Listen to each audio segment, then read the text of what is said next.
Inspired and characters are based from the movie Ron-Turn-Movie. The GPS sputtered and died, its robotic voice replaced by a chilling silence. Sarah drummed her fingers on the dashboard, her manicured nails a stark contrast to the desolate landscape unfolding before us.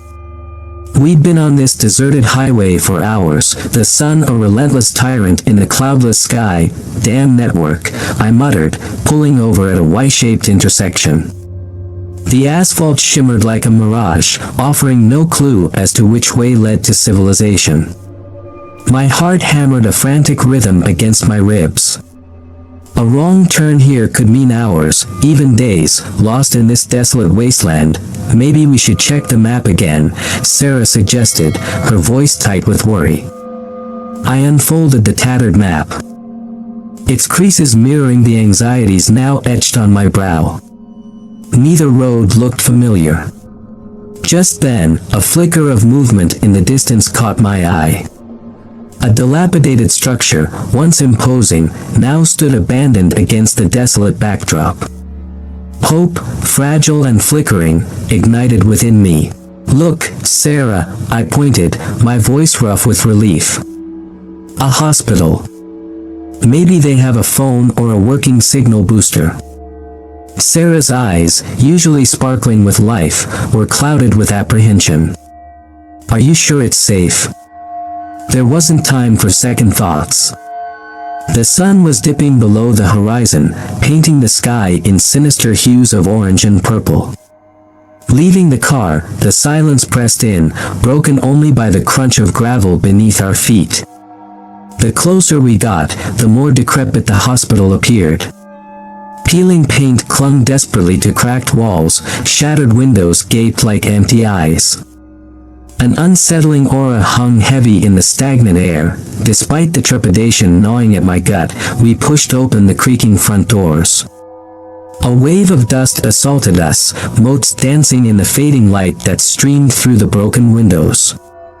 The air hung thick with the smell of decay and the silence so profound it felt suffocating. Sarah coughed, her hand flying to her mouth. Hesitantly, we ventured deeper.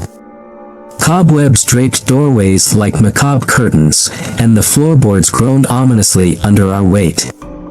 Every creak, every groan, reverberated eerily in the cavernous halls. It was like stepping into a forgotten nightmare. As we navigated the labyrinthine corridors, a metallic tang hit my nostrils. It grew stronger with each step, culminating in a sight that sent a jolt of terror through me. A double door hung ajar, revealing a room illuminated by a single, flickering bulb. In the center, a gurney held the grotesquely contorted form of a woman. Blood, a macabre crimson in the dim light, pooled beneath her. Panic clawed at my throat. We weren't alone.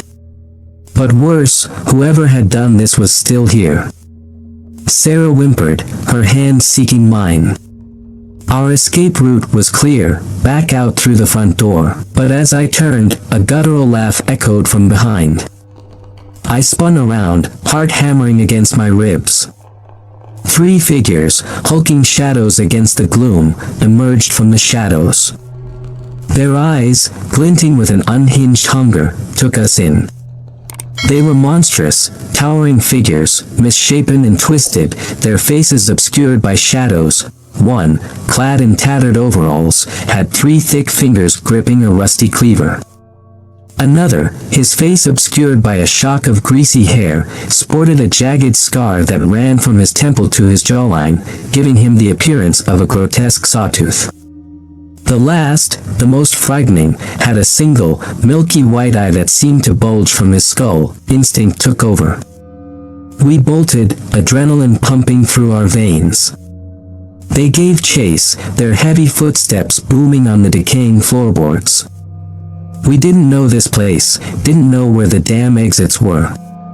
Just run, that's all we could do. Run until our lungs burned and our legs threatened to give way. We stumbled into a room, slamming the door shut behind us. The knob rattled violently, accompanied by guttural growls. Panic choked the air, making it difficult to breathe. Looking around, I spotted a rickety desk with a drawer half open. Inside, amidst dust-covered medical instruments, lay a scalpel. It wasn't much, but it was better than nothing. Sarah huddled in the corner, eyes wide with terror. I knelt beside her, pressing the scalpel into her trembling hand. "Stay quiet," I whispered, my voice hoarse. "They'll think we're gone." The rattling on the door ceased, replaced by an unsettling silence. But the tension in the air thickened, heavy with anticipation. Then, a guttural growl, closer this time, sent shivers down my spine. The floorboards creaked. They were coming. We stumbled into a room, slamming the door shut behind us. The knob rattled violently, accompanied by guttural growls. Panic choked the air, making it difficult to breathe. Looking around, I spotted a rickety desk with a drawer half open.